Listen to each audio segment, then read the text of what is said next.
Future अगर आपको कभी भी ये चैप्टर रिवाइज करना हो तो आप नोट से जब रिवाइज करते हैं, कंसेप्ट्स को जब रिवाइज करते हैं तो आपको काफी टाइम लगता है।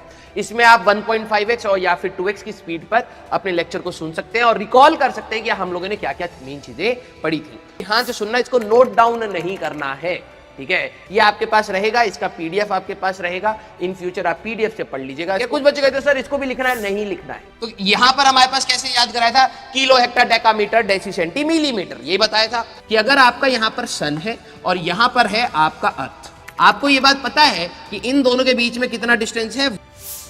आपने अपने टीचर को दिखाया कि सर ये मेरा एक्सपेरिमेंट कर ले, तो टीचर ये तो बोलेगा कि भाई मैंने तो तेरे को टाइम पीरियड निकालने के लिए बोला था, क्या आया टाइम पीरियड। अब आपको ये लॉजिक्स याद रहने चाहिए, सारी इंपॉर्टेंट लॉजिक्स आपको याद रहने चाहिए। अब प्रैक्टिस की बात है।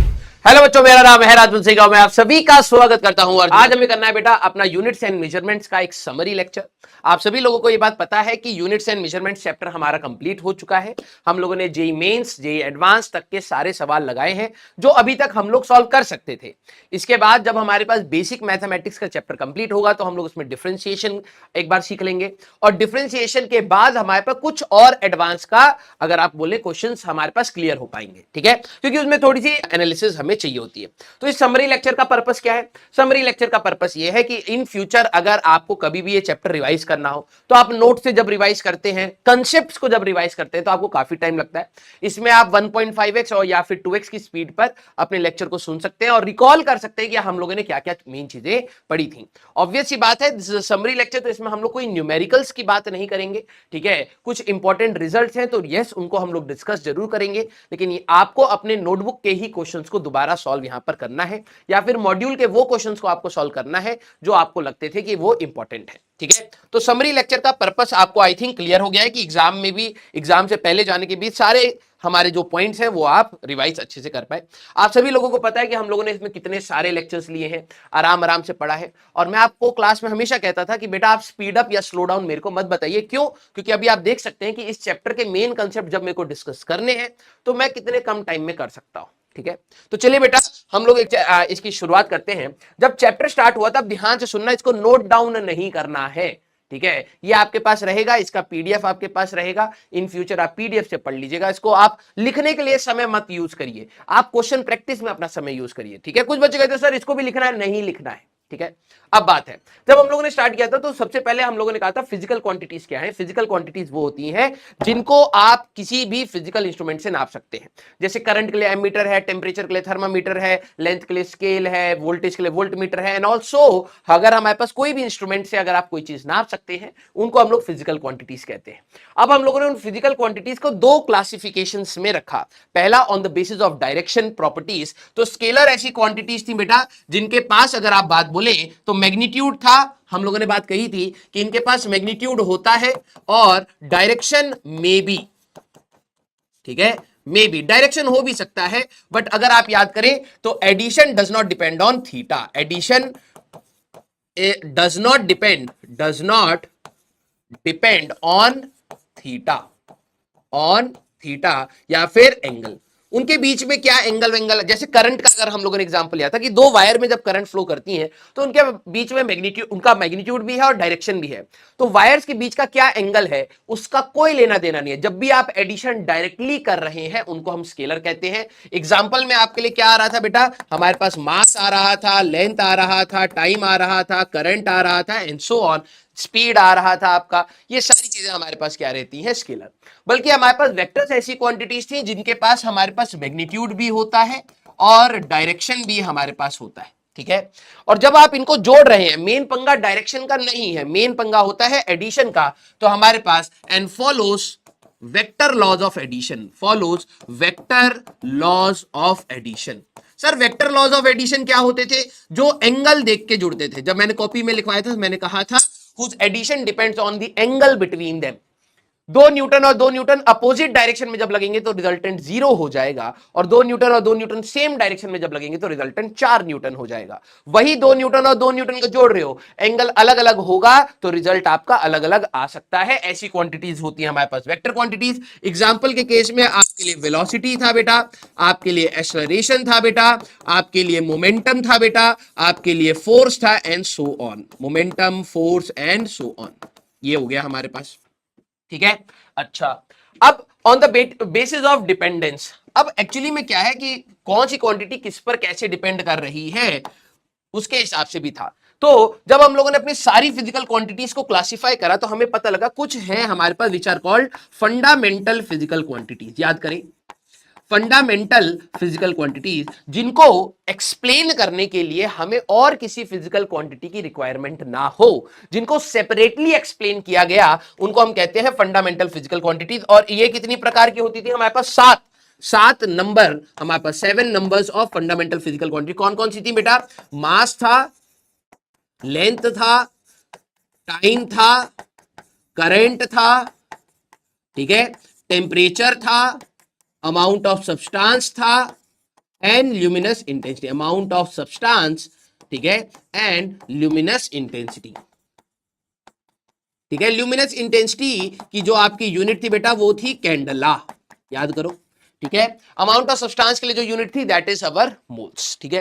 फिर ये फंडामेंटल क्वांटिटीज के साथ हमारे पास दूसरी बचती थी which are called derived physical quantities. Derived physical quantities क्या होती थी? जिनको हम लोग फंडामेंटल क्वांटिटीज से ही बनाते थे। जैसे एग्जांपल में आपका आ जाएगा एरिया। एरिया का फॉर्मूला, अगर आप रेक्टेंगल की बात करें या स्क्वायर की बात करें, किसी की भी बात करें, तो लेंथ इनटू ब्रेथ, अगर फॉर एग्जांपल, तो लेंथ भी लेंथ है हमारे पास, ब्रेथ भी लेंथ है, तो इसी से हम लोगों ने निकाला। अगर आप डेंसिटी की बात करें तो डेंसिटी हमारे पास मास अपॉन वॉल्यूम है बेटा, तो मास यूज होएगा और लेंथ यूज होगा, ठीक है। अगर आप यहां पर बात करें फोर्स की या फिर वेलोसिटी की, तो velocity is displacement upon time, तो डिस्प्लेसमेंट आपका लेंथ है बेटा और टाइम, तो इनको यूज कर करके जो आपने क्वांटिटीज बनाई उनको हम डिराइव्ड कहते हैं। तो ये 7 को छोड़ दो, बाकी सारी की सारी आपकी क्या हो जाएंगी? डिराइव्ड फिजिकल क्वांटिटीज हो जाएंगी। इसके बाद हम लोगों ने कहा कि हर फिजिकल क्वांटिटी को एक दूसरे से सेपरेट आउट समझने के लिए हमें यूनिट्स की जरूरत है। जैसे मैंने अगर मान लो 10 लिख दिया, तो 10 क्या है? सिर्फ नंबर है। लेकिन उसी 10 के आगे मैं एम्पेयर लिख दूंगा तो आपके दिमाग में करंट आएगा, मीटर लिख दूंगा तो लेंथ आएगा, मीटर स्क्वायर लिख दूंगा तो एरिया आएगा, and so on. Degree centigrade लिख दूंगा तो टेम्परेचर आ जाएगा। तो यूनिट्स हमारे को फिजिकल क्वांटिटीज को सेपरेट आउट करके समझने में हमें मदद करती थी। याद करिए, ये हमारे पास स्टैंडर्ड रेफरेंस वैल्यूज हैं of any physical quantity. 1 metre क्या है? वो स्टैंडर्ड है, रेफरेंस है किसी भी फिजिकल क्वांटिटी के लिए, है ना। तो यूनिट्स हमारे पास ये होती है, और इनका हमारे पास ये था कि ये इजी टू कन्वर्ट हो, इजी सभी के लिए एक्सेप्टेबल हो, ठीक है, और हमारे पास एक्सेसिबल हो कि आसानी से आप उनको उन इंस्ट्रूमेंट्स को यूज कर पाए, ठीक है, कन्वर्जन उनके आसानी हो। तो कुछ हमारे पास प्रॉपर्टीज होती हैं यूनिट्स की। फिर हम लोगों ने बात किया था कि यार दुनिया में बहुत सारी, जब ग्लोबलाइजेशन हुआ तो बहुत सारी यूनिट्स लोग अपने लोकल लेवल पर यूज कर रहे थे, और जब ट्रेड की बात हुई तो कंफ्यूजन होने लग गया था। तो एक हमारे पास ये हुआ कि भैया सबको ना यूनिट फिक्स करनी पड़ेगी, अदरवाइज समझ नहीं आएगा, क्योंकि कई जगह पर लोकल यूनिट्स भी हमारे पास थी। जैसे मैंने एग्जांपल क्लास में दिया था कि लेंथ का आंगुल, मतलब इन दोनों पॉइंट्स के बीच में जो लेंथ होता है, दिस इज कॉल्ड आंगुल। अब सबका हाथ का साइज अलग अलग है, तो वो लेंथ हमारे पास वेरी करेगा। तो आपको ये चीज समझनी है कि हम लोगों ने फिर मास, लेंथ और टाइम की स्टैंडर्ड यूनिट सेट करी, ठीक है। हमारे पास mass, length and time. Sir current के लिए पूरी दुनिया एम्पेयर ही मानती है, टेम्परेचर के लिए पूरी दुनिया केल्विन ही मानती है, मोल्स के लिए, अमाउंट ऑफ सब्सटेंस के लिए पूरी दुनिया मोल्स ही मानती है। ऐसा नहीं है कि सिर्फ इन्हीं तीनों को रेफरेंस दिया, बाकी को क्या करा, वो पूरी दुनिया सेम ही मानती है। एफपीएस सिस्टम थे। अब हमारे पास यूनिट सिस्टम में हमारे पास कौन कौन से थे? एक था एफपीएस, तो इसमें मास हमारे पास पाउंड में है बेटा, लेंथ हमारे पास फुट में है, ठीक है, और टाइम हमारे पास सेकंड में है। फिर सीजे सिस्टम, तो सेंटीमीटर हमारे पास, ग्राम एंड सेकंड, ये था हमारे पास। एमके सिस्टम जो इंडिया में यूज होता है, मीटर, किलोग्राम एंड सेकंड, ये था। फिर हम लोगों ने बात किया था कि एक एसआई यूनिट सिस्टम है, ठीक है, इंटरनेशनल सिस्टम ऑफ यूनिट, ठीक है, इसको हम एसआई यूनिट सिस्टम कहते हैं। तो ये क्या होता था? ये होता था एमके सिस्टम में आपके 2 सप्लीमेंट्री यूनिट्स को जोड़ दो, ठीक है, सप्लीमेंट्री यूनिट्स को अगर आप जोड़ देंगे तो ये हमारे पास होता है SI unit system. Supplementary units कहने का मतलब हमारे पास ऐसी दो अलग से फिजिकल क्वांटिटीज थी जिनको हम लोग जनरली यूज करते हैं। जैसे ट्रिग्नोमेट्री में आप एंगल यूज करते हैं, और आगे जाएंगे तो एक सॉलिड एंगल का भी कंसेप्ट आएगा। ठीक है, तो इनको हटा करके हमारे पास दो सप्लीमेंट्री यूनिट्स के बारे में हम लोगों ने बात किया था। वन इज योर एंगल, ठीक है, and another one is your solid angle. याद करें सारे इंपॉर्टेंट पॉइंट्स। तो एंगल को हम लोगों ने कैसे कहा था कि अगर किसी भी आर्क की अगर आप बात कर रहे हैं, ठीक है, आर्क की बात करें, ये आपका रेडियस है, ये आपका एंगल थीटा है, and this is your arc length. ठीक है, ऑल्दो हम लोगों ने इसकी derivation unitary method and also सारी चीजें निकाली थी, तो आपको याद होना चाहिए theta is equal to arc length by radius. ये हमारे पास यहां पर होता है। ठीक है, अगर आप इसकी यूनिट की बात करेंगे तो यूनिट हमारे पास पूरी दुनिया में रेडियंस रहता है। ठीक है, दुनिया के लिए एक्सेप्टेबल यूनिट है रेडियंस। सर डिग्री सेंटीग्रेड हमारे पास वो डिग्रीज भी तो होती है, बिल्कुल होती है। तो हम लोगों ने इसको कन्वर्ट करना भी सीखा था। 180 degrees equal to pi radians हमारे पास रहता है। जब आप कन्वर्ट करना चाहें तो इस रिलेशन से अपने कन्वर्जन कर सकते हैं। 1 degree is equal to pi by 180 radians, आप ये लिख सकते हैं, और comma 1 radian is equal to 180 divided by pi degrees. ठीक है, तो ये हमारे पास रिलेशन कहीं ना कहीं काम आता था। ठीक है, फिर सॉलिड एंगल क्या होता था? Solid angle basically 3 dimensional angle है। किसी भी कोन की अगर आप बात करें, ठीक है, किसी भी कोन के बात करें तो कोन के सेंटर की तरफ या एपेक्स की तरफ जो एंगल होता है, this is your solid angle. इस ओमेगा की अगर हम लोग बात करें तो ये होता था ds डिवाइडेड बाय r का स्क्वायर, या a डिवाइडेड बाय, हम लोगों ने लिखा था a डिवाइडेड बाय रेडियस का स्क्वायर। सर ये a किसका है? ये वाला जो एरिया है इसको हम कहेंगे a, और ये जो है this is your radius r। ठीक है, तो a divided by r square. इसकी अगर आप यूनिट की बात करते हैं तो ये आता था आपका स्टीरेडियंस, ये आपका आता था स्टीरेडियंस। याद करिए पूरे स्फेयर की अगर हम लोग बात करें तो स्फेयर के लिए हमारे पास एरिया आया था 4 पाई r स्क्वायर, और डिवाइडेड बाय r स्क्वायर करा था तो ये आता है 4 पाई स्टीरेडियन इसका एंगल। और अगर आपके लिए एक हेमीस्फेयर है, ठीक है, हेमीस्फेयर है, तो इसका जो सॉलिड एंगल आपका आता था, ठीक है, omega, that is equal to 2 pi steradians. ये हम लोगों ने क्लास में किया भी था। ठीक है, फिर कन्वर्जन ऑफ यूनिट्स। भाई देखो अब हम लोगों ने यूनिट्स को डिफाइन कर दिया। ठीक है, अब बात आई कि भाई एक यूनिट सिस्टम से दूसरे यूनिट सिस्टम में जाते हो तो हम लोगों ने कहा था कि आप कभी भी एक एक्सपेरिमेंटल वैल्यू जब ले लेते हो, ठीक है, एक्सपेरिमेंटली आपने किसी भी चीज को कैलकुलेट करा तो एक्सपेरिमेंटल रिजल्ट आप इस प्रकार से रिजल्ट को शो करते हैं। ठीक है, n क्या होता है? उसका मैग्नीट्यूड होता है, और u क्या होता है? उसकी यूनिट होती है। तो जब भी आप किसी भी कन्वर्जन की बात करते हैं तो हमारे पास कन्वर्जन में n u is equal to constant हमारे पास रहता है। हम लोगों ने इस पे क्वेश्चन भी किया है। अगर आप एन और यू का ग्राफ बनाएंगे बेटा तो हमारे पास इस प्रकार का ग्राफ रहता था। अगर आप एन यू का ग्राफ बनाएंगे, विद u बनाइए और n बनाइए, तो n u is always constant, तो एक ऐसा ग्राफ हमारे पास रहता था। ठीक है, फिर हम लोगों ने कुछ क्वेश्चन करे थे। अगर आपको रिवाइज करना, अब जाके आप क्वेश्चंस को रिवाइज करें, कंसेप्ट हमारे पास हमेशा ये था। ठीक है, फिर इसके बाद हम लोगों ने कुछ प्रीफिक्सेस और कुछ टर्म्स के बारे में बात किया था। प्रीफिक्स हमारे पास जैसे याद करो, हमारे लिए मैंने कहा था कि कुछ यहां तक याद जरूर रखना। ठीक है, टेरा तक, ठीक है, ये वाले छोड़ दो, और फेम्टो तक रख सकते हो। चलो ठीक है, तो यहां पर हमारे पास कैसे याद कराया था? Kilo hecto decametre deci centi millimetre, ये बताया था। तो जरा ये देखना, ये था kilo hecto decametre deci centimetre millimetre. तो अगर आप मीटर को 1 कह रहे हैं तो 1 मीटर अगर आप कह रहे हैं तो डेकामीटर में 10 मीटर्स होंगे, हेक्टा में 100 मीटर्स होंगे, किलो में 1000। जैसे आप ऊपर जाएंगे हमारे पास 10 से मल्टीप्लाई करते चले जाएंगे। जब आप इधर जाएंगे तो 10 से डिवाइड करते जाएंगे, तो 1/10, या फिर मैं यहां पे लिख देता हूं 10 की पावर -1 मीटर, 10 की पावर -2 मीटर, 10 की पावर -3 मीटर। तो kilo hecto decametre deci centi millimetre में तो ये रहता है। ऊपर जाओगे तो 10 से मल्टीप्लाई होता चला जाता है।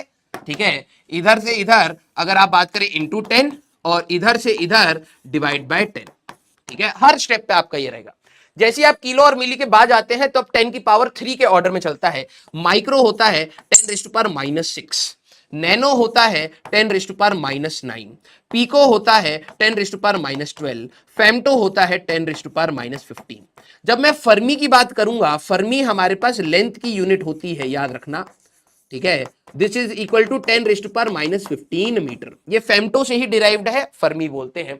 जब आप इसके ऊपर जाते हैं मेगा तो 10⁻6, गीगा 10⁻9, टेरा 10⁻12। एक्साइट और वो भी होते हैं, वो छोड़ दो, ठीक है। फिर इसके बाद हम लोगों ने कुछ टर्म्स बात करे थे जो जनरली में देखने में कंफ्यूजिंग होते हैं। One is called light year. ये देखने में लगता है कि ये तो समय की यूनिट है, लेकिन this is a distance. This is distance travelled by light in 1 year. Distance travelled by light in 1 year. एक साल में लाइट कितना डिस्टेंस चलती है उसको आप कहते हैं लाइट ईयर। क्लियर? हमें लाइट की स्पीड पता है 3 × 10⁸ मीटर पर सेकेंड। एक सेकेंड में लाइट चलती है 3 × 10⁸ मीटर्स। तो एक साल में कितना चलेगी, that is called light year.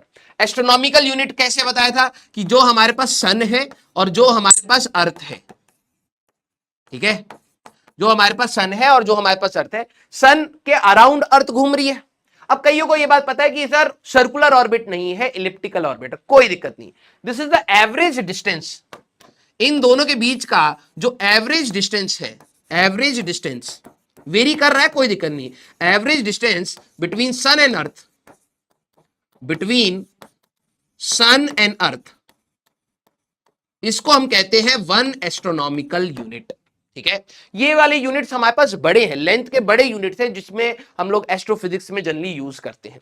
Parsec, ये देख के कईयों को लगता है sir second, that means unit of time, ये टाइम की यूनिट होगी, लेकिन गलत है। ठीक है, पार्सेक क्या है कि अगर आपका यहां पर सन है और यहां पर है आपका अर्थ, आपको यह बात पता है कि इन दोनों के बीच में कितना डिस्टेंस है, 1 एस्ट्रोनॉमिकल यूनिट का। ठीक है, आप इन दोनों से इतना दूर चले जाइए, इतना दूर चले जाइए कि अगर ये आपके आंखों पर 1 सेकंड एंगल बना रहा है, समझना, ठीक है, कि एक ऑब्जर्वर इतना दूर चला जाए कि 1 एस्ट्रोनॉमिकल, ये आर्क लेंथ, ध्यान सुनना,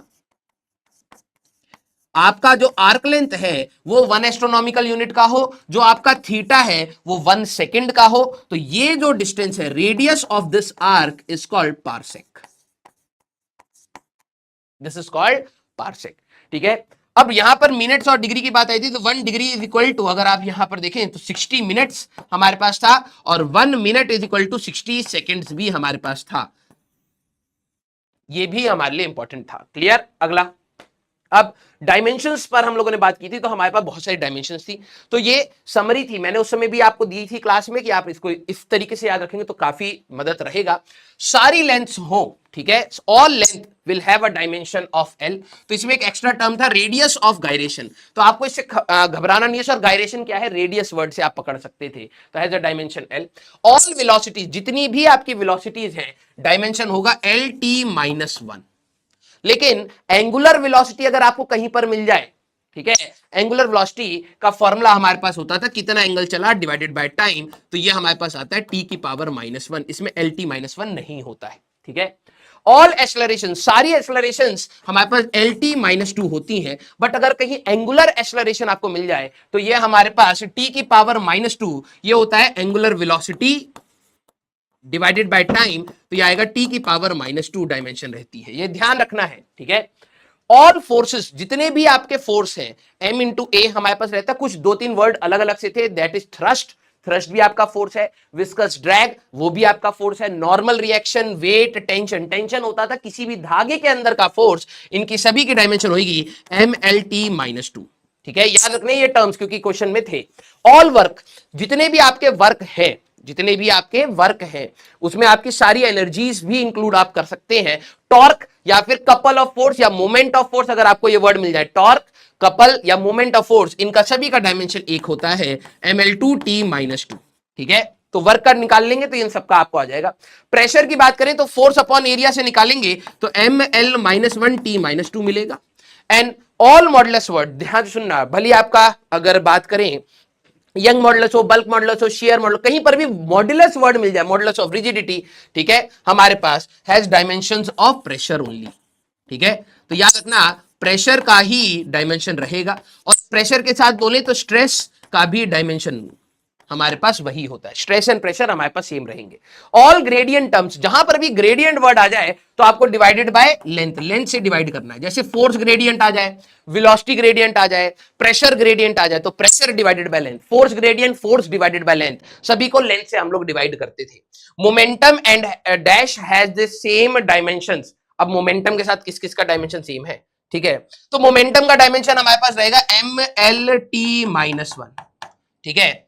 और देख लेना कौन सा कॉपी में कराया था, उसका डायमेंशन हमारे पास सेम रहेगा, ठीक है।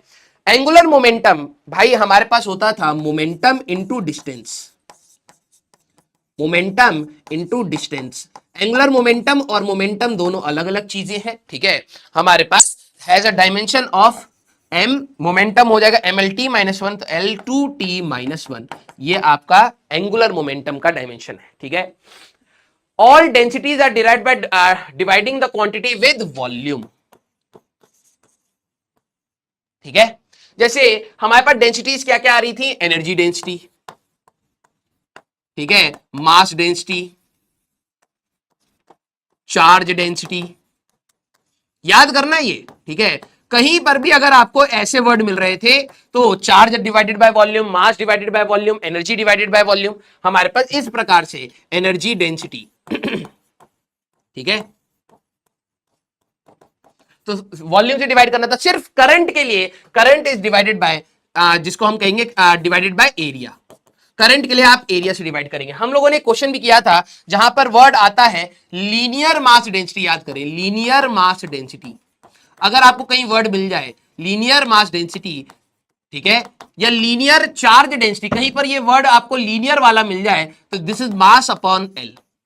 अगर आपको कहीं एरियल मास डेंसिटी आपको कहीं मिल जाए तो समझ जाना this is mass upon area, ये होता है, ठीक है। ऐसी लीनियर चार्ज डेंसिटी लेंथ से डिवाइड करेंगे, एरियल चार्ज डेंसिटी एरिया से डिवाइड करेंगे। सर अगर हमें लीनियर और एरियल कहीं दे नहीं रखा है तो आप हमेशा वॉल्यूम से ही डिवाइड करते हैं, सिर्फ करंट डेंसिटी में आप एरिया से डिवाइड करते हैं, ठीक है। ग्रेविटेशनल कांस्टेंट का फॉर्मूला मैं अब डायमेंशन आप यहां पे लिखेंगे, कैसे निकालते थे, F is to G(m1m2) divided by r², याद करिए इस वाले फॉर्मूले से निकालते हैं। ये आता है m-1 L3T-2, ठीक है। Planck's constant is derived from the formula energy is equal to H into nu, chemistry में भी अब आपने पढ़ लिया होगा, ये हमारे पास होती है फ्रीक्वेंसी। आपको फॉर्मूला याद होगा तो आप डेफिनेटली डिराइव कर लेंगे। प्लैंक्स कांस्टेंट H था। Resistance is derived from the formula power is equal to I²R, ये आ जाएगा हमारे पास। पावर मैं पूरा लिख देता हूं, ठीक है, पावर वर्क अपॉन टाइम था, ठीक है, तो I² इंटू R से आप निकाल लीजिएगा, ठीक है। Capacitance is related to resistance by relation, याद करिए time equal to R into C, resistance into capacitance, ठीक है। तो रेजिस्टेंस मैं यहां से निकाल लूंगा तो कैपेसिटेंस में T इक्वल टू RC से निकाल लूंगा। इंडक्टेंस कैसे निकालेंगे, तो यहां पर भी हमारे पास रिलेशन था, ठीक है, time is equal to L/R, resistance आपको पता है, टाइम आपको पता है, इंडक्टेंस आप निकाल सकते हैं। पोटेंशियल हो electromotive force, electromotive force means potential ही है, is derived from the formula V is equal to IR। Current आपको पता है, रेजिस्टेंस आपको पता है, इससे निकाल लीजिए, या फिर work done divided by charge से निकाल लीजिए, ठीक है, ये आ जाएगा। सरफेस टेंशन इज नॉट, देखो यहां पर टेंशन वर्ड आता था, मैंने कहा था कि टेंशन और सरफेस टेंशन सेम नहीं होते, is not tension with a dimension, ये आप निकालते थे force upon length. Surface tension की अगर आप बात करें तो फोर्स ग्रेडियंट के जैसे डायमेंशन है, तो MT-2 आपकी डायमेंशन रहती है। ये छोटे छोटे पॉइंट्स याद रखने हैं। परमिटिविटी आपका फॉर्मूला कहां से निकालते थे, मैंने कहा था कि जैसे ग्रेविटेशन फॉर्मूला है, चार्जेस के लिए हमारे पास फॉर्मूला रहता है, मैं यहां लिख देता हूं, हमारे पास 1/4πε0 Q1 Q2 बाय R का स्क्वायर। चार्ज का डायमेंशन आप निकाल सकते हैं A इंटू टी। चार्ज का कैसे निकालेंगे सर, चार्ज का अगर आपको डायमेंशन चाहिए तो current is equal to charge upon time, ठीक है, हमारे पास टाइम फंडामेंटल है, ये फंडामेंटल है, तो चार्ज की अगर आपको डायमेंशन चाहिए तो ये आ जाएगा आपका A इंटू टी, राइट। उठा करके चार्ज आ गया, डिस्टेंस आ गया, यही परमिटिविटी होती थी, और ये रहा हमारा फोर्स, तो आप निकाल सकते थे, ठीक है। परमिएबिलिटी आप कैसे निकालते हैं, तो मैंने आपको बताया था C इज इक्वल टू हमारे पास, ठीक है, इसी वाले से फॉर्मूले से बताया ना, 1/√में μ0ε0, ठीक है। तो ये जो म्यू नॉट है, ये जो म्यू नॉट है, this is your permeability, sir C क्या होता था? ये आपकी स्पीड होती थी, लाइट की होती है लेकिन ठीक है, हमारे पास लाइट की होती है लेकिन ठीक है, तुम्हें तो एल टी माइनस वन चाहिए। सर एप्सिलॉन नॉट कहां से निकालेंगे? वो पीछे वाले फॉर्मूले F equal to 1/4 pi epsilon naught Q1 Q2 by R square से। Angle and solid angle has the dimension m0 l0 t0, ये डायमेंशन लेस होती हैं, लेकिन इन दोनों की यूनिट रहती है रेडियंस एंड टी रेडियंस। ये कई बार आपका सवाल भी आया हुआ है, ठीक है, रेडियंस एंड टी रेडियंस होती है। बोल्ट्जमैन कांस्टेंट कैसे निकालते थे? याद करिए, मैंने कहा था एनर्जी इज इक्वल टू, ये आपको कई बार क्वेश्चन में भी दिखा था, ठीक है, केबीटी लिखा हुआ है। तो एनर्जी की dimension ml2t minus 2 kb into T. T क्या है? टाइम नहीं है, टी है हमारे पास टेम्परेचर, इसकी गलती मत कर देना, ठीक है। इलेक्ट्रिक फील्ड है द डायमेंशन, याद करो इलेक्ट्रिक फील्ड तो 12वीं क्लास में आएगा, तो 12वीं क्लास में हम क्यू ही पढ़े, तो F is equal to Q into E. तो आपको चार्ज पता है, फोर्स पता है, इलेक्ट्रिक फील्ड आप निकाल सकते हैं। मैग्नेटिक फील्ड आप यहां से याद करें, E is equal to B into C. अब तो आपका हो ही गया होगा। ट्रिग्नोमेट्रिक रेशियो साइड के, हमारे पास ट्राइंगल के साइड्स के रेशियो है, तो ये डायमेंशन लेस होते हैं। लॉग एंड एक्सपोनेंट, किसी की भी पावर अगर आप बात करें या लॉग के अंदर, हमेशा ही डायमेंशन लेस हमारे पास होती है, ठीक है। तो ड्रॉबैक ऑफ डायमेंशंस क्या थे?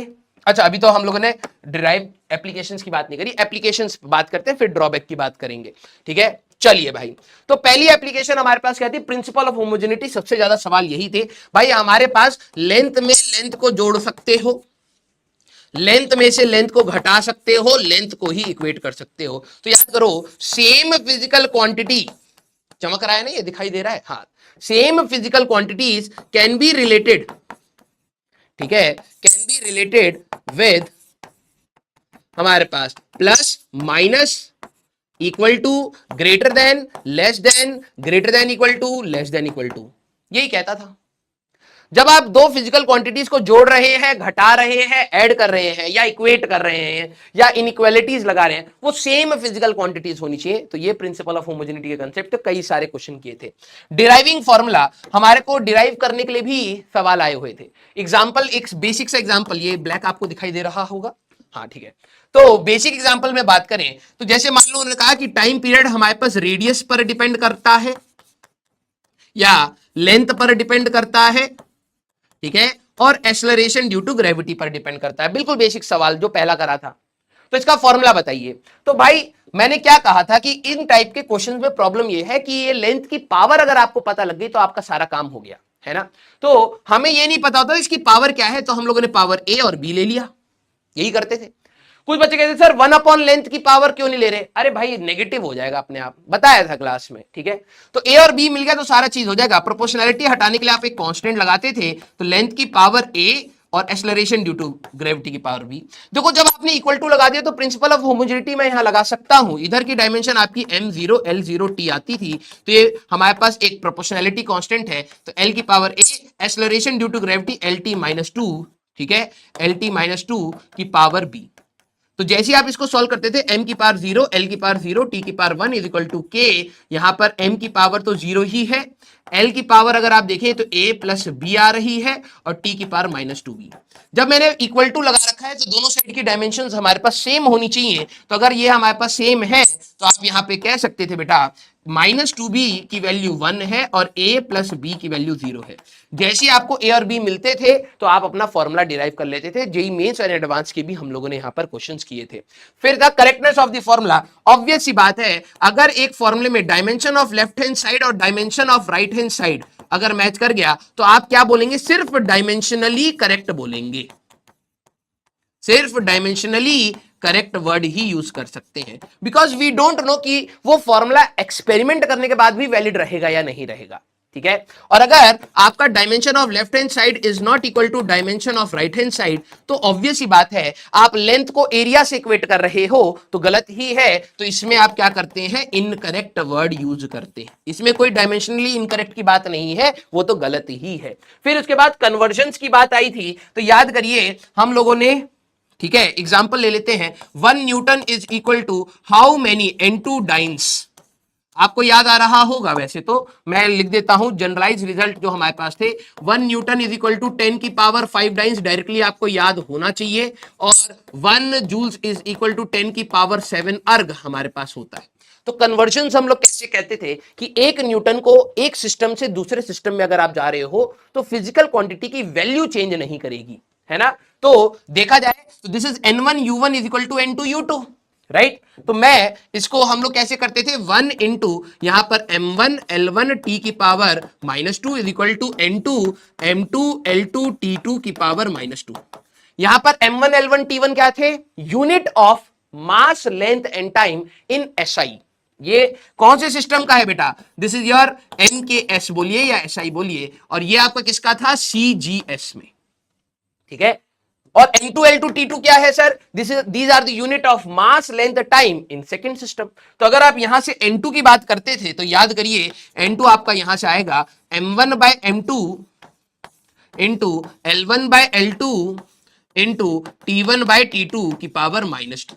और यहीं पर हम लोगों ने वैल्यूज रखी थी बेटा। N2 की बात करें तो m1 है हमारे पास kg बटे ग्राम, ठीक है, इनटू मीटर बाय सेंटीमीटर, और वो तो हमारे पास हट गया, तो यहां पर आ जाएगा 10⁻³ ग्राम बाय ग्राम। नेक्स्ट लाइन में लिख लेते हैं 10⁻³ ग्राम bye gram plus 10⁻² centimetre bye centimetre.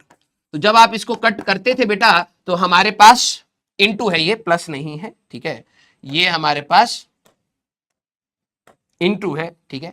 तो ये हमारे पास 10⁵ आ गया। तो यही रिलेशन मैंने यहां लिखा है। तो कन्वर्जन हम लोग ऐसे करते थे। अब ड्रॉबैक्स की बात क्या थी, ड्रॉबैक्स में आप ये कह सकते हैं कि हमारे पास जो प्रोपोर्शनैलिटी कांस्टेंट K है, प्रोपोर्शनैलिटी कांस्टेंट हमारे पास जो K है, इसके बारे में हम लोग नहीं बता सकते, इसकी वैल्यू हम लोग नहीं बता सकते, ठीक है। फिर उसके बाद हमारे पास वी कैनॉट डिराइव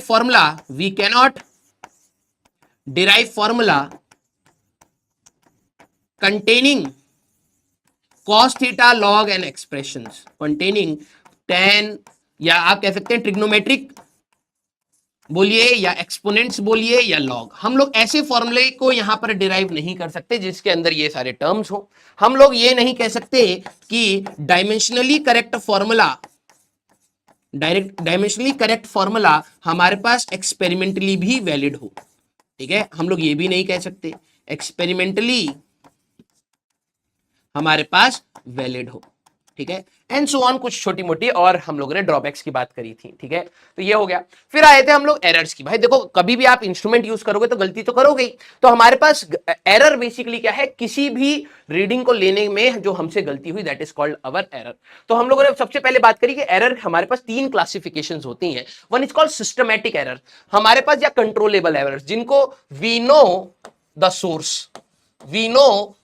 सोर्स, जिसका सोर्स हमें पता है कि भाई ये आ कहां से रहा है।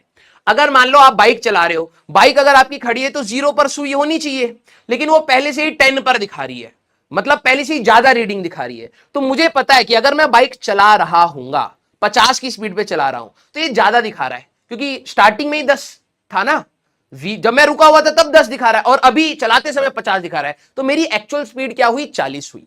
तो ऐसे एरर्स जो आपको पता है सिस्टमैटिक है कि भाई पॉजिटिव एरर है या नेगेटिव एरर है, हमें पता है और इनको मैं कंट्रोल कर सकता हूं, these are called systematic errors. इसमें 2 प्रकार के हमारे पास एरर्स होते हैं। एक तो होता है इंस्ट्रूमेंटल एरर, जिसमें आपका पॉजिटिव एंड नेगेटिव एरर आ सकता है कि भाई पहले से इंस्ट्रूमेंट आपको ज्यादा दिखा रहा हो या कम दिखा रहा हो, हमें पता है, हम लोग बाद में उसको करेक्ट कर लेंगे। या फिर एनवायरमेंटल एरर्स, जो हमारे पास इश्यूज हमें पता है कि भाई इधर से हवा चली रही है, आप एक पेंडुलम को ऑसिलेट करा रहे थे, आपको पता है इधर से हवा हमारे पास चली रही है, तो इसकी वजह से एक कांस्टेंट डिफ्लेक्शन होगा, तो मैं उसको हटाऊंगा तो मैं उसको कंट्रोल कर सकता हूं। आप एक एक्सपेरिमेंट कर रहे हैं, आप देख रहे हैं रूम टेम्परेचर हमारे पास 25 पर करना चाहिए था, लेकिन आज हमारे पास गर्मी हो गई है, 42 डिग्री टेम्परेचर है, तो उसका इंपैक्ट आप अपने इंस्ट्रूमेंट पर हटा सकते हैं कि भाई देखो हीटिंग होने की वजह से ये चीजें हो सकती थी, तो इसको हम लोग कंसीडर नहीं करेंगे। तो these are called controllable errors. फिर आता है हमारे पास ग्रॉस एरर्स, ठीक है। अगर आप देखें, ग्रॉस एरर्स हमारी केयरलेसनेस की वजह से होती है। आपने रीडिंग गलत ले ली, आपने इंस्ट्रूमेंट को गलत सेटअप किया, आपने प्रिकॉशंस नहीं लिए, आपने रीडिंग गलत ले ली, आपने कैलकुलेशन गलत कर दिया, ये सारी चीजें जो बेसिक इंसान से गलतियां हो सकती हैं, these are called gross errors. और रैंडम एरर जिनका no source, we don't know भाई क्या गलती हुई होगी, हमें जब सोर्स नहीं पता, उनको हम कहते हैं रैंडम एरर। इसके लिए हमारे पास एक ही जुगाड़ है, नंबर ऑफ रीडिंग्स जितनी ज्यादा होंगी ठीक है, नंबर ऑफ रीडिंग्स जितनी ज्यादा होंगी उतना ही कम हमारे पास रैंडम एरर हो जाएगा। ठीक है, तो ये इनवर्सली प्रोपोर्शनल है हमारे पास। ठीक है, रैंडम एरर उतना ही हमारे पास कम हो जाएगा। ठीक है, अब याद करिए कि किसी भी एक्सपेरिमेंट में हम लोग रीडिंग से गलतियां निकालते कैसे थे। तो हम लोगों ने एक सिंपल सा एग्जांपल लिया था कि भाई मैं एक पेंडुलम कर रहा हूं, पेंडुलम को ऑसिलेट करा रहा हूं, तो पहली रीडिंग 1.8 सेकेंड, दूसरी रीडिंग 1.9, फिर 2, 2.1 एंड 2.2, ये आपके टाइम की रीडिंग आ गई। अब जब आपने अपने टीचर को दिखाया कि सर ये मेरा एक्सपेरिमेंट कर ले, तो टीचर ये तो बोलेगा कि भाई मैंने तो देखो टाइम पीरियड निकालने के लिए बोला था, क्या आया टाइम पीरियड। तो जब टाइम पीरियड निकालने की बात आएगी तो आप देखोगे यार सब में सारी वैल्यूज अलग अलग है। तो हम लोग एवरेज वैल्यू को ही रिपोर्ट करते हैं, जिसको हम लोग टी बार से डिनोट करते हैं। तो एवरेज वैल्यू क्या होगी आपकी 1.8 प्लस 1.9 प्लस 2.0 प्लस 2.1 प्लस 2.2, सारी रीडिंग्स को जोड़कर डिवाइडेड बाय 5 करोगे तो ये आपकी एवरेज वैल्यू आई थी। ठीक है, तो आप टीचर को यही रिपोर्ट कर सकते हो, सर ओवरऑल एक्सपेरिमेंट मैंने किया, कुछ कुछ गलतियां थी, लेकिन ओवरऑल एवरेज टाइम या mean value of the time is 2 seconds. अब टीचर बोलेगा कि भाई तूने एक्सपेरिमेंट किया तो कुछ ना कुछ तो गलतियां की होंगी, तुम कहोगे यस। ठीक है, तो वो कहेगा भैया आप बताओ कि आपकी गलतियां कितनी है। अब आप देखोगे यार मेरी एवरेज वैल्यू 2 है, हर रीडिंग में अलग अलग, हर रीडिंग अलग अलग थी, तो हम सबसे पहले निकालते हैं हर इंडिविजुअल रीडिंग में एरर, इंडिविजुअल रीडिंग एरर, इसको हम कहते हैं बेटा एब्सोल्यूट एरर। तो इसको हम लोग डिनोट कैसे करते थे, डेल्टा T1 से। This is error in reading 1। तो हम लोगों को बाद में प्लस माइनस का लोड नहीं था, तो आप यहां पे कहेंगे 1.8 माइनस 2, तो यह आएगा माइनस 0.2। मतलब ये माइनस क्या बता रहा है कि ये वाली रीडिंग एवरेज से 0.2 सेकेंड्स कम थी। फिर आप सेकेंड रीडिंग में गलती निकालोगे तो 1.9 माइनस 2, अगर आप देखें माइनस 0.1। रीडिंग थर्ड में अगर आप निकालोगे बेटा तो 0 मिलेगा। रीडिंग 4 में अगर आप गलती निकालोगे प्लस 0.1 मिलेगा। रीडिंग हमारे पास 5 में निकालोगे तो प्लस 0.2 मिलेगा। अब बात है कि गलतियां भी बहुत सारी हैं, हर में छोटी छोटी छोटी छोटी अलग अलग गलतियां हैं। तो अब टीचर पूछे भाई तूने ओवरऑल गलती कितनी करी, तो ओवरऑल गलती हमारे पास इन सबका एवरेज लेना पड़ेगा। तो याद करिए हमारे पास मैग्नीट्यूड, इसको हम लोग कैसे डिनोट करते हैं बेटा, डेल्टा टी बार से। डेल्टा मींस एरर या डिफरेंस, टी में, और एवरेज हम लोगों ने लिया है। तो याद करिए मैग्नीट्यूड की बात करी थी, मॉड की बात करी थी, कई बच्चों ने 0 आंसर निकाल दिया था। ठीक है भाई, माइनस और प्लस जोड़ोगे तो 0 ही आ जाएगा। ये एवरेज वैल्यू है, इससे ये ऊपर है ये नीचे है, जब आप जोड़ोगे तो ऑब्वियस सी बात है 0 आ जाएगा। लेकिन हमें तो गलतियां चाहिए ना, तो अगर आप गलतियां देखोगे तो आपका आएगा 0.2 plus 0.1 plus 0 plus 0.1 plus 0.2 divided by 5, ये आ गया था। और आई थिंक ये 0.12 आया था। अब टीचर कहेगा भाई इसको रिपोर्ट करो, तो तुम कहोगे, कभी भी आप रीडिंग को रिपोर्ट करते हैं तो एवरेज वैल्यू प्लस माइनस उसमें क्या गलती है ऐसे रिपोर्ट किया जाता है। This is the mean value, तो आप कहेंगे 2 प्लस माइनस 0.12, ये हमारे पास, this is the method of reporting our answer. Fractional error क्या होता है, कितनी गलती करी पर मीन वैल्यू। ठीक है, तो फ्रैक्शनल एरर है delta T bar divided by T बार। ठीक है, तो अगर आप देखें तो 0.12 डिवाइडेड बाय 2, ये आपका फ्रैक्शनल एरर आया। जैसे आप मार्क्स लेके आते हैं, आपने 8 मार्क लिए 20 मार्क में से, 20 मार्क का टेस्ट 8 मार्क आए, तो टीचर क्या लिखता है 8/20, फ्रैक्शन में निकाल दिया उसने। ठीक है, तो वैसे ही आपका कितनी गलती हुई पर mean value, that is called fractional error. तो 0.12 डिवाइड बाय 2 आया था, तो ये आएगा बेटा 0.06। और अगर आप परसेंटेज एरर की बात करें तो हमारे पास fractional error divide by T bar into 100, तो 6% की हमारे पास गलती है। याद करिए, ठीक है, यहां पर हमारे पास स्पेस हो तो मैं यहां पे लिख दूंगा। ठीक है, याद करिए कि हमारे लिए फिर हम लोगों ने बात करा था कि ये भाई देखो जब आप गलती कर रहे हो तो दो गलत चीजों को जोड़ोगे, घटाओगे, मल्टीप्लाई करोगे, डिवाइड करोगे तो गलती तो आगे जाएगी। तो एडिशन के केस में if two physical quantities are measured, मान लो पहली क्वांटिटी है जिसको हम लोगों ने a plus minus delta A के फॉर्म में लिखा है, this is the mean value, this is the mean absolute error, और b है b plus minus delta b लिखा है। इन दो क्वांटिटीज को, अच्छा यहां पर a बार और b बार नहीं, ये दोनों हमारे पास क्वांटिटीज है। ठीक है, ये हमारे पास a है, ये हमारे पास b है। अगर मेरे को इन दोनों क्वांटिटीज को जोड़ना होगा तो याद करिए हमने कहा था कि आप इनकी मीन वैल्यूज को ऐड कर देंगे और इनके एरर्स को भी ऐड कर देंगे। ठीक है। अगर मेरे को इनको सब्ट्रैक्ट करना होगा तो मैं इनकी मीन वैल्यूज को सब्ट्रैक्ट कर दूंगा और एरर्स को हमेशा ऐड रखूंगा। मल्टीप्लीकेशन और डिवीजन के केस में याद करिए हमने कहा था कि फ्रैक्शनल एरर्स, यहां पर हमारे पास errors are added, errors are added ये बोला जाता था। और मल्टीप्लीकेशन डिवीजन में आप क्या करते हैं बेटा, हमारे पास फ्रैक्शनल एरर्स आर एडेड, है ना। तो यहां पर अगर आप देखेंगे तो ये बनेगा delta A by A is equal to हमारे पास, जब आप मल्टीप्लाई करेंगे, ठीक है, मैं ऐसे लिख देता हूं, मान लीजिए मेरे को इन दोनों को मल्टीप्लाई करना था, y is equal to A into B, तो इनका फ्रैक्शनल एरर का रिलेशन क्या रहेगा, delta y by y is equal to delta A by A plus delta B by B, ये रहेगा। अगर मान लीजिए मेरे को इन दोनों क्वांटिटीज को डिवाइड करना था, ए बाय बी करना था, तो आप फ्रैक्शनल एरर का रिलेशन लिखते हैं मल्टीप्लिकेशन एंड डिवीजन में, delta y by y is equal to delta A by A plus delta B by B, ये बोलते हैं। कईयों को लगता है सर मल्टीप्लिकेशन और डिवीजन में हमारे पास क्या रहेगा, एरर तो सेम ही रहा, नहीं भैया, फ्रैक्शनल एरर सेम रहेगा। ये है आपका एरर। देखना अगर मैं यहां पे बात करूं, डेल्टा वाई इस बार आएगा Y into delta A by A plus delta B by B. ये वाई की वैल्यू आपकी प्रोडक्ट से निकाली जाएगी, यहां पर वाई की वैल्यू डिवीजन से निकाली जाएगी। एरर आपका सेम नहीं है भाई, यहां पर डेल्टा वाई की बात करोगे तो Y into delta A by A plus delta B by B आएगा, और ये वाई आपका डिवीजन से निकाला जाएगा। तो दोनों में हमारे पास अलग अलग रिजल्ट आएगा, ठीक है। फिर हम लोगों ने कहा था कि यार ये तो सिंपल, अगर पावर अपर आ जाए तो पावर को आप, अगर इसका फ्रैक्शनल एरर लिखना है तो delta x by x, power आगे आ जाती है, डेल्टा ए बाय ए होगा। अगर आपका कोई गंदा सा रिलेशन है तो आप fractional error delta x by X is equal to, इसकी पावर आगे आएगी P into delta A by A plus Q into delta B by B plus C R into delta C by C, ये रहेगा। अगर आप इसका relation लिखेंगे तो delta x by X is equal to P into delta A by A plus Q into delta B by B, power आगे आ जाएगी, फिर आप फ्रैक्शनल एरर लिखेंगे plus r into delta C by C. Percentage error निकालना होता था, 100 से हम लोग मल्टीप्लाई कर देते थे।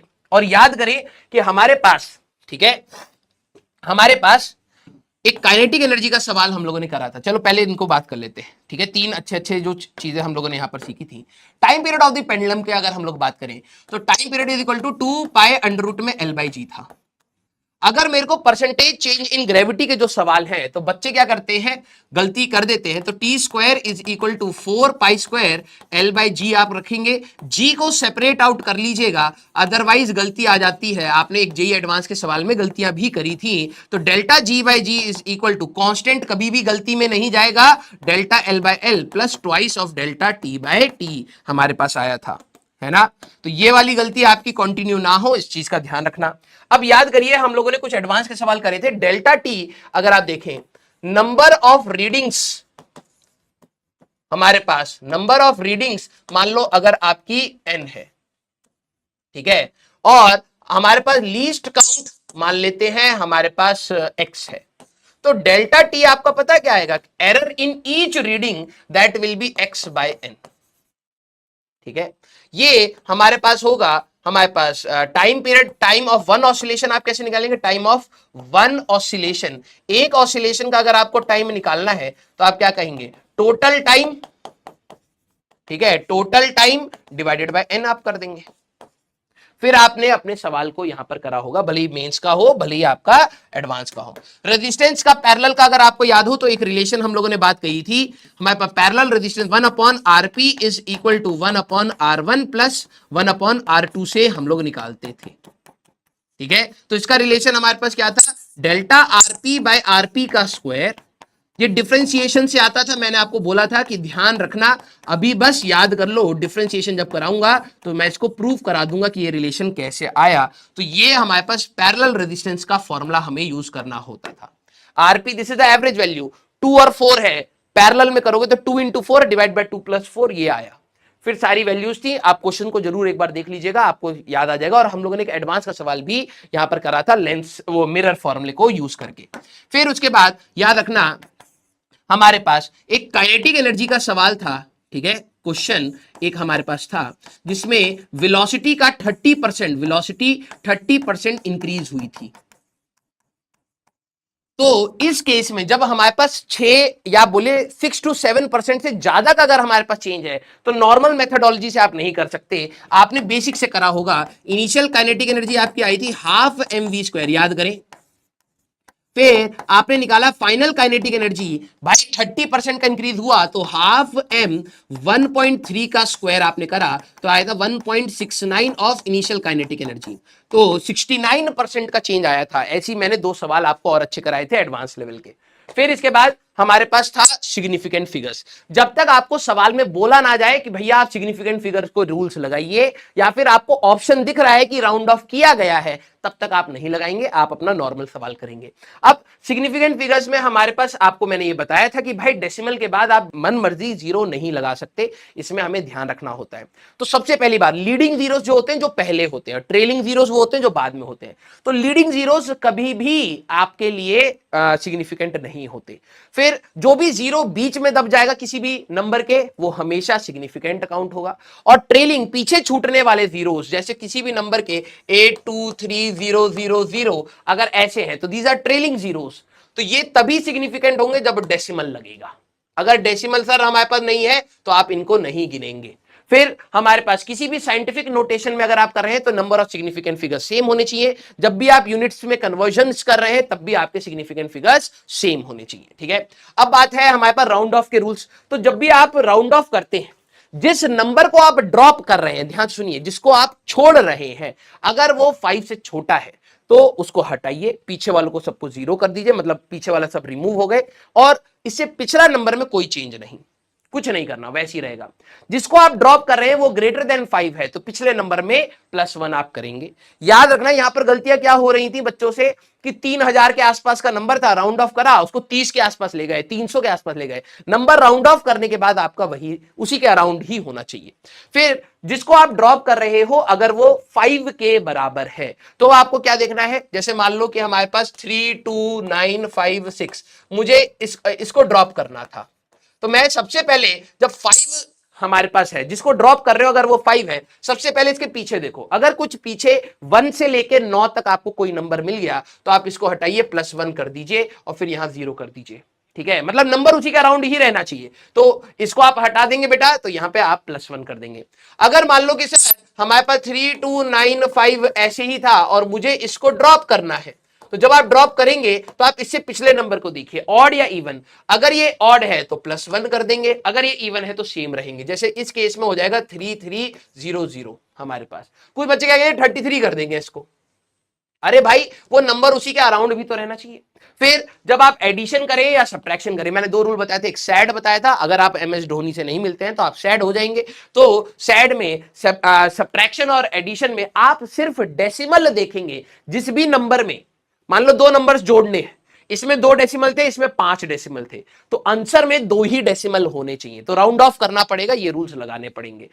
MHD हमारे पास क्या था, मल्टीप्लीकेशन हो या डिवीजन हो, हमें मिनिमम सिग्निफिकेंट फिगर्स देखने पड़ेंगे। ओवरऑल 2 नंबर को आप मल्टीप्लाई कर रहे हैं तो इसमें सिग्निफिकेंट फिगर गिनिए, इसमें सिग्निफिकेंट नंबर गिनिए, मान लीजिए इसमें 2 है, इसमें 5 है, तो फाइनल आंसर में आपके 2 ही सिग्निफिकेंट फिगर होने चाहिए, उसके लिए आपको राउंड ऑफ करना पड़ेगा, ठीक है। तो ये थी हमारी पूरी कहानी, ठीक है, ये थी हमारी पूरी कहानी, अप्रोक्सीमेटली 50 मिनट, और हम लोगों ने 12-13 लेक्चर लिए हैं और हर लेक्चर अप्रोक्सीमेटली 1 आवर 45 मिनट्स का था। कहानी यहीं पर आती है। अब आपको ये लॉजिक्स याद रहने चाहिए, सारी इंपॉर्टेंट लॉजिक्स आपको याद रहने चाहिए। अब प्रैक्टिस की बात है। जो बच्चे सोचे कि सर मैं इससे अपना बैकलॉग कवर कर लूंगा तो तू 1 नंबर का गधा है, हम बेवकूफ थोड़ा ना थे कि भाई 12-13 लेक्चर लगाए हैं। अगर ऐसी कहानी चल सकती थी तो तू तो भाई ऐसी पूरा सिलेबस खत्म कर देंगे अभी 10-12 दिन में। ये उनके लिए है जिन्होंने चैप्टर को पढ़ा है और वो रिवाइज कर पाए। अगर आप इसमें ये सोच रहे हो कि मैं इससे बैकलॉग कवर कर लूंगा, आपसे बड़ा बेवकूफ कोई नहीं होगा। आपको घिसना पड़ेगा वो 12-13 लेक्चर जो हम लोगों ने करे हैं, उसमें एडवांस के क्वेश्चन भी हैं, मेंस के क्वेश्चन भी हैं, स्कूल लेवल के क्वेश्चन भी हैं, थ्योरेटिकल भी हैं बेटा, ठीक है। तो आप प्लीज इसको अच्छे से तैयार करिएगा और ऐसे ही हम लोग नेक्स्ट चैप्टर के लिए भी मिलेंगे, ठीक है। तो मिलते हैं बेटा नेक्स्ट क्लास में। Till then tata bye bye, take care, पढ़ते रहिए, मचाते रहिए।